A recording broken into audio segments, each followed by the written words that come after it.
Hey, here we have a 1928 TB1 conversion, and this is going to take a little explaining, but let's listen to it first because this is an opportunity to get an extraordinary banjo for practically nothing. And I'm talking about pre-war sound, and here's what it sounds like.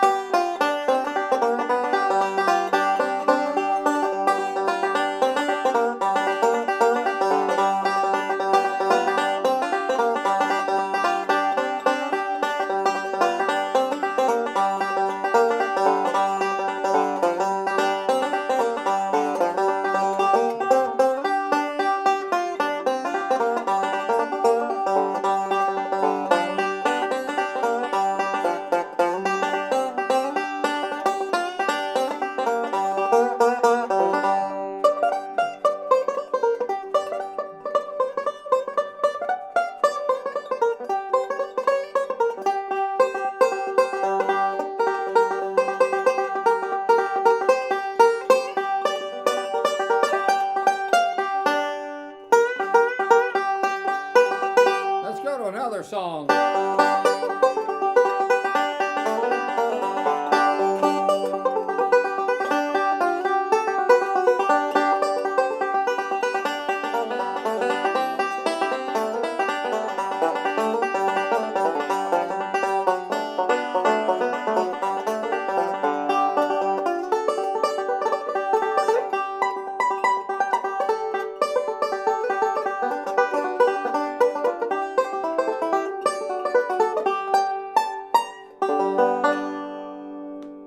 All right, so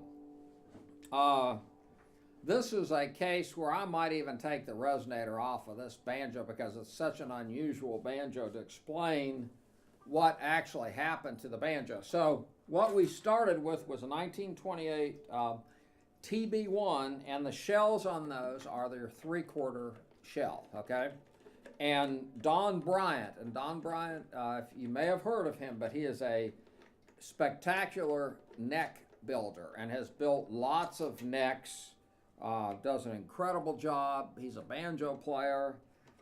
The necks play well and they look good. So he made this neck, and I'll tell you a little bit about the neck because this is really just an incredible thing. Okay, so here we go.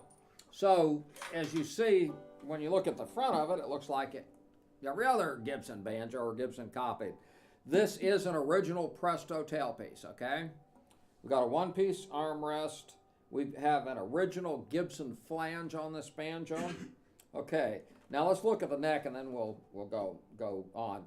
So basically, this is a 7, which was originally a neck designed for a top tension banjo, but it really looks cool with this headstock. And this is a very rare combination of having the fleur-de-lis and the hearts and flowers. So the banjo will really stand out if you're playing it. Now, to kind of explain what's going on here,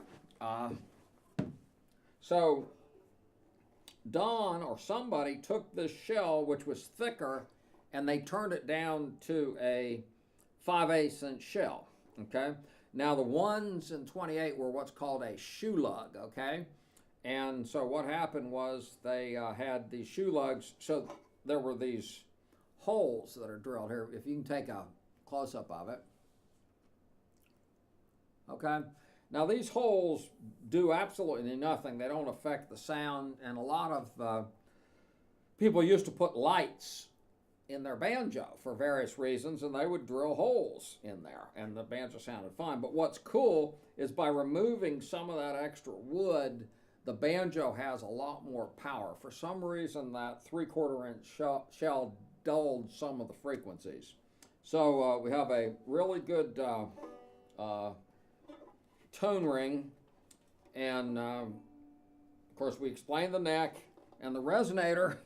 It's 2-band, which is really cool, and the resonator has been looks like it's been refinished, but it was such a good job that it looks original. And if this is Don Bryant's work, then I would definitely recommend you call him if you need anything, because whoever did this It looks wonderful. Banjo looks great, sounds great, unusual.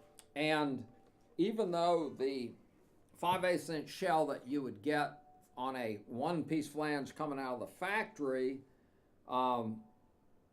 is the preferred shell of all time, this is an identical shell. It's 3-ply, same thickness, same sound. And what's really cool is you'll get an incredible price on this banjo, almost half of what it would cost you if it came out of the factory, and getting the same components, same wood, same everything. So if you have any questions, you can call Andy at 404-372-5482, or you can go to banjowarehouse.com, and you'll see more pictures, more description. And I did describe this a lot more than normal just to clarify any questions. The last time we, about a week and a half ago, that we had a special banjo like this that we sold real cheap, it went the next day. So this is an incredible instrument. It is set up really ultra low, and so we can set it up.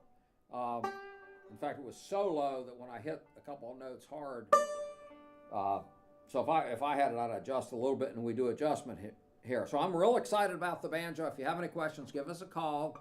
And if you like seeing these banjos, or you want to get some banjo wisdom, well, I still have some. Subscribe to this channel. So we'll talk to you later. And if you want to visit us, I mentioned that. Just hop on a plane, come and visit us. We can see you 7 days a week, but always give us a day's notice. So that's it. So you guys have a great day, and we'll talk to you later.